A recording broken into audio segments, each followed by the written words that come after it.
दिन दूना रात चौगुना बढ़ने के लिए हमारी रफ्तार क्या है, ये हमें सब पता हो तभी तो हम मार्ग को तय कर सकते हैं। तो पहली बात, इसमें चला किससे जाता है? ये मन से मार्ग चला जाता है।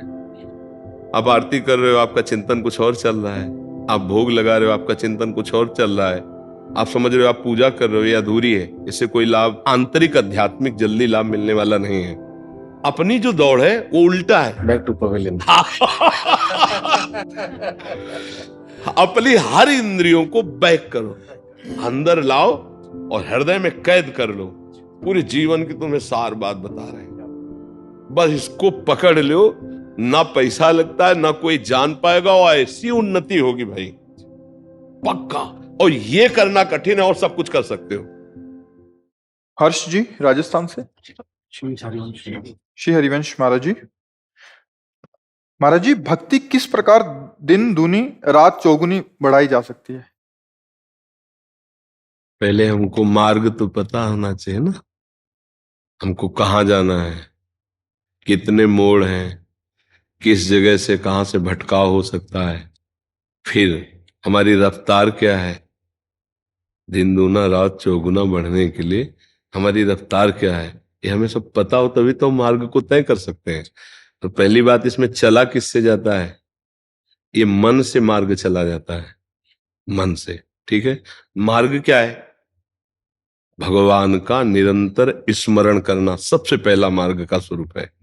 अंदर ही अंदर स्मृति, यस्य स्मरण मात्रेण जन्म संसार बंधनात् विमुच्यते नमस्तस्मै विष्णवे प्रभु विष्णवे। जिनका स्मरण मात्र संसार चक्र को रोक देता है और मुक्त कर देता है उस जीव को। तो भगवत स्मृति का तार राधा राधा राधा राधा, मन से। जब निरंतर मन से आप नाम जप करने लगेंगे तो ज्ञान वैराग्य भक्ति सबका हृदय में प्रकाश हो जाता है। और जाना कहीं नहीं है, आना है, बाहर से अंदर आना है। हम लोग बाहर भटक रहे हैं जगत में, शरीरों में, भोगों में। हम लौट के अंदर आना है। दिन दूना रात चौगुना जो हमारी भक्ति बढ़ने का है वो बाहर से नहीं है।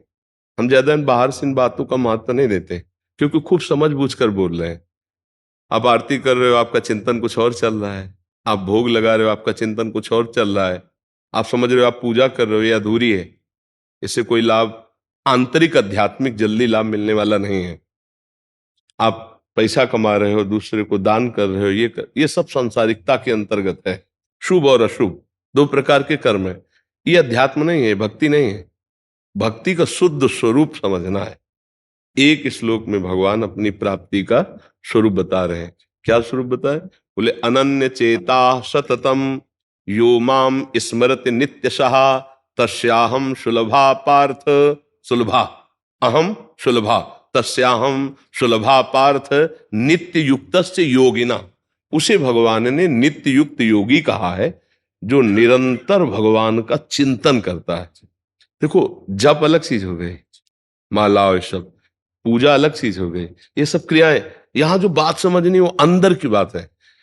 अब आप सब कार्य करते हुए निरंतर आपका स्मरण चल रहा है, भगवान की स्मृति में तन में अपने सारे कार्य कर रहे हैं।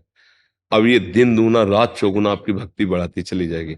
ये इसमें कोई बाहर की ना सामग्री है, न व्यक्ति है, न कोई बाहर का पदार्थ की बात हम कर रहे हैं। ये केवल अंदर के, और इसी में भगवान प्राप्त हो जाएंगे। इस श्लोक में लिखा है अनन्य चेता सततम यो माम स्मरति नित्य साह तस्याम सुलभा, आम सुलभा, मैं उसे सुलभ हो जाता हूं। साक्षात दर्शन। और कहां दर्शन होते हैं?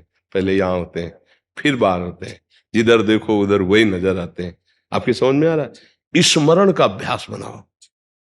जो नाम प्रिय हो, जो प्रभु का रूप प्रिय हो, उनका स्मरण, राधा राधा राधा कृष्ण कृष्ण कृष्ण राम हरि, जो नाम प्रिय हो बार बार उसकी आवृत्ति करना। देखो, ना इसमें पैसा लगता है, ना इसमें कोई जान पाएगा कि आप किस कोटि का भजन करते, नहीं जान पाएगा कोई, नहीं जान पाएगा ना। बाहर से कोई दिखावा नहीं, और आप हम कह रहे कभी मंदिर ना जाओ, आप कहीं मत जाओ, तो आपके यही सब प्रकाशित हो जाएगा। अच्छा, आप मंदिर में बैठे रहो और गलत चिंतन करो, कुछ हासिल हो जाए तो हमें बता देना। अंदर तो हमने जो पकड़ा, जो आपने जो प्रश्न किया ना उसके अनुसार हमने जो पकड़ा जीवन में, वो स्मृति को पकड़ा। सब कुछ कर रहे हो, भगवत स्मृति नहीं तो अधूरा। बहुत सोच समझ के शोध के हम आपको बात बता रहे हैं। दिन दूना रात चौगुना अगर भक्ति बढ़ानी है तो बाहरी दिखावा नहीं, अंतर का चिंतन चलना चाहिए। नहीं, हम गुरु बनाते हैं लौटने के लिए। जो हम बाहर फैल गए ना, तो फैले सो जमाना और समिटे सो आशिक। जो समिटा वो आशिक हुआ। तो अपने यहां दौड़ने का मतलब होता है लौटने का, दौड़ने को बैक। ये आगे दौड़ने का नहीं, यहां सब आगे दौड़ रहे हैं और सब गिर रहे हैं। अपनी जो दौड़ है वो उल्टा है, बैक टू पवेलियन। अपनी हर इंद्रियों को बैक करो, अंदर लाओ और हृदय में कैद कर लो और वो चिंतन करो जो गुरु वाणी के, जो गुरु नाम दिया है गुरुमुख से, वो नाम बस हो गए। पूरे जीवन की तुम्हें सार बात बता रहे हैं। बस इसको पकड़ लो, ना पैसा लगता है ना कोई जान पाएगा, और ऐसी उन्नति होगी भाई, पक्का। और ये करना कठिन है और सब कुछ कर सकते हो, ये भी हम तुम्हें कह रहे हैं। ये करना कठिन है और सब कुछ कर सकते हो, भंडारा कर सकते हो, सब कर सकते हो। क्यों? मन उसमें बाहर है। और हम जो कह रहे हैं वो बिल्कुल अंदर की बात कह रहे हैं, लौटना। और ये लौटना पसंद नहीं करेगा। और ये इतना मतवाला हाथी कि आप लौटाने की कोशिश करोगे उतना ही फंसाता चला जाएगा ये बाहर। ये बहुत ऐसा नहीं कि हो गया सब काम, आओ लौटा के लाओ। मना खष्टान इंद्रियाणी प्रकृति स्थान कर सकती, पूरा जीवन लग जाता है लौटाने में। इसीलिए समर्थ सदगुरुदेव का आश्रय लिया जाता है कि उनके पास अंकुश है। इस मन रूपी हाथी पे मारा और उसको घुटने पे ला के बैठा दिया और चल अब इस पे बैठ के। अभी मन हम पे चढ़ के चल रहा है, वो अंदर की तरफ आने पर हम मन के ऊपर चढ़ के चलते हैं।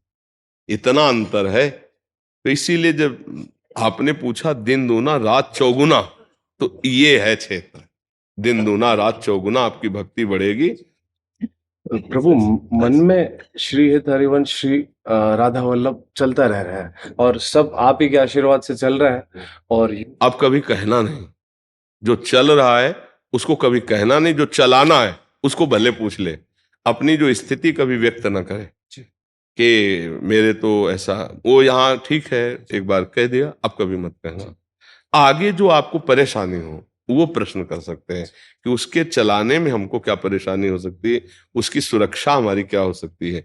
उन बातों में हम चर्चा करते हैं। जो है उसको हम छुपाते हैं। परमार्थ का जो चतुर होता है वो हाँ, अपनी संपत्ति को छुपा के हमारी संपत्ति बढ़े कैसे, हमको बताना है कि हम कैसे और आगे। हाँ, तो आप कितने धन वाले हैं, जैसे हम बात करें ना, आप कितने धन वाले हैं, तो चतुर जो धनी होगा तो कहेगा जी हम तो किसी तरह काम चलाते हैं अपना, नहीं कहेगा। हमने गांव में देखा, जैसे धनी नहीं है ना, पान खरीदना 50 पैसे कुछ समय मिलता था, तो 500 का नोट निकालने की कोशिश करेगा अगर उसकी। और जो धनी होगा ना, वो जानता है इधर बड़े नोट, छोटे वाले में देखेगा कि 10 का मिल जाए अगर तो काम चल जाए। ऐसे हमको काम चलाना है कि हमको ये दिखाना है कि वास्तविक हम संसारी आदमी हैं, हमें कोई खास बात नहीं है, और अपने को दिन दूना रात चौगुना बढ़ना है। अगर आपने दिखाया कि हम धनी हैं तो चुंगी लगना शुरू हो जाएगी, फिर टैक्स देना पड़ेगा। माया फिर टैक्स नहीं, सरकारी टैक्स लगता है ला, तो भागवतिक टैक्स भी है। काम क्रोध लोभ मोह मद मत्सरे खड़े हो जाएंगे। आप हम पर विजय प्राप्त करके दिखाओ तो हम माने तुम बड़े हो। कुछ नहीं है। देखो कभी हमने नहीं देखा कि साइकिल की टैक्स लगा हो, सर मतलब साइकिल निकल जाएगी वहां, लेकिन कार तुम जाओ खड़े हो जाओ, नहीं हर टैक्स। तो इसीलिए चैतन्य महाप्रभु ने कहा तृणादपि सुनीचे न। कैसे निकलोगे इस संसार से? बोले तृण से भी अपने को नीचा मानकर। कोई चुंगी नहीं लगेगी, कोई परीक्षा नहीं होगी, कोई टैक्स नहीं होगा। परीक्षा किसकी होती है? तुम कितने तपस्वी हो, कितने जितेंद्रिय हो, फिर देना मुश्किल हो जाएगा। क्योंकि माया इतनी प्रबल, शिव विरंच का मोहई को है बपुरा नस जिए जान भजी मायापति भगवान। छोटे बन जाओ, छुप जाओ, अपने को ऐसा दिखाओ कि जैसे हम लोग थोड़ी भक्ति होने लगती ना, तो 4 लोगों के बीच में हमें साबित करना चाहते हैं कि हमें अध्यात्म का ज्ञान है, हम भक्त, फिर वो गड़बड़ हो जाएगा। 4 लोगों के बीच में साबित करना है कि हम आप जैसे ही हैं, और अपने को बचा लेना है, अपने को आगे बढ़ा लेना। हाँ, जड़ भरत जी जैसे महापुरुष को कोई जान ही नहीं पाया था। इतने बड़े महापुरुष, पालकी में जोत दिया था रोहगढ़ ने। कथा सुनिए ना, सुना कभी सुनना उनकी कथा। इतने बड़े ब्रह्मबोध संपन्न महापुरुष ऐसे छुप के रहते थे कि उनको पालकी में जोत दिया। जब बहुत कठोर शब्द बोले उनको, तब वो उलट के जब जो ब्रह्म बोध संपन्न महापुरुष की वाणी प्रकट, कूद पड़े, चरणों में गिरे और कहा आप प्रक्षण रूप में कोई महापुरुष हैं, क्योंकि आपकी वाणी का ओज और तेज बता रहा है। तब समझ पाया कि ये तो ब्रह्मबोध संपन्न महापुरुष, क्योंकि वो भी बहुत पहुंचे हुए कपिल भगवान से सत्संग करने जा रहे थे। तो ऐसे छुप के रहना चाहिए कि जौहरी ही जान पावे कि ये हीरा है। ये बैंगन मूली बेचने वालों के सामने ना पता चलने पावे कि तुम हीरे के व्यापारी हो, समझ रहे ला। ऐसे अपने भजन रूपी हीरे को छुपा के रखना चाहिए जी। सब लोग कृपा करके खूब नाम जप करो और प्रार्थना है कि कोई गंदी बात जीवन में ना आवे, उसको निकालो। तो गंदी बातों को हम त्यागने के लिए मानव देह प्राप्त किया, ना कि गंदी बातों को बढ़ाने के लिए। कोई जैसे शराब पीना है, पराई माता बहनों के प्रति गंदी दृष्टि है, या उनकी पुरुष के प्रति गंदी दृष्टि है, और अन्य भी बहुत से ऐसी बातें हैं जो हमारे जीवन को बहुत खंदक में गिरा देंगी, नीचे गिरा देंगी। उनसे बच करके हम दूसरों का हित करें, दूसरों को सुख पहुंचाने की भावना रखें, परिवार में भगवत भावना करके अपने परिवार को सुखी कर पाएं, तब तो राष्ट्र को सुखी कर पाएंगे ना। फिर भी सुखी सुख पहले हम अपने को आनंदित करें, परिवार को आनंदित करें, पड़ोस को आनंदित करें, ग्राम को आनंदित करें, फिर पूरे राष्ट्र को आनंदित करें। हमें भार है, मनुष्य जन्म लेने पर जिम्मेवारी है कि जितना आपके आसपास है वो सब मंगल में होना चाहिए। पर हम ही मंगल में नहीं तो दूसरों कैसे कर ले। तो हम कोई नशा न करें, कोई गंदे आचरण न करें, खूब नाम जप करें, और हमारा स्वस्थ शरीर जब तक है तभी तक हम भजन कर सकते हैं, नहीं फिर आगे भजन नहीं होगा। अगर हम अच्छे आचरण नहीं करेंगे तो कोई ना कोई कानून का शिकंजा कसेगा, हम फंस जाएंगे। या तो भागवतिक और या तो जागतिक, दो कानून है। एक भागवतिक कानून है और एक जागतिक कानून है, भारतीय कानून। तो अगर भारतीय कानून नहीं पकड़ पाया तो भागवतिक कानून पकड़ लेगा, और वो आपको ऐसे दंड देगा कि किसी काम के नहीं रहते। तो इसलिए गंदी बात न की जाए, खूब नाम जप किया जाए, और बहुत सावधानी पूर्वक। एक एक मिनट आपका बहुत कीमती है। जैसे आपने 50 वर्ष संपत्ति कमाई और अब आपकी आखिरी श्वास हो, तो आपके कहा जाए कि 10 श्वासें और बढ़ा दो, 50 वर्ष की संपत्ति दे दे, तो नहीं बढ़ेगी। सोचो 50 वर्ष उस संपत्ति में बर्बाद किए जो एक श्वास भी नहीं बढ़ा सकती। इसलिए हर श्वास में गुरु प्रदत्त गुरुमुख नाम जप करो, राधा राधा राधा राधा, और अच्छे आचरण से रहो सब लोग।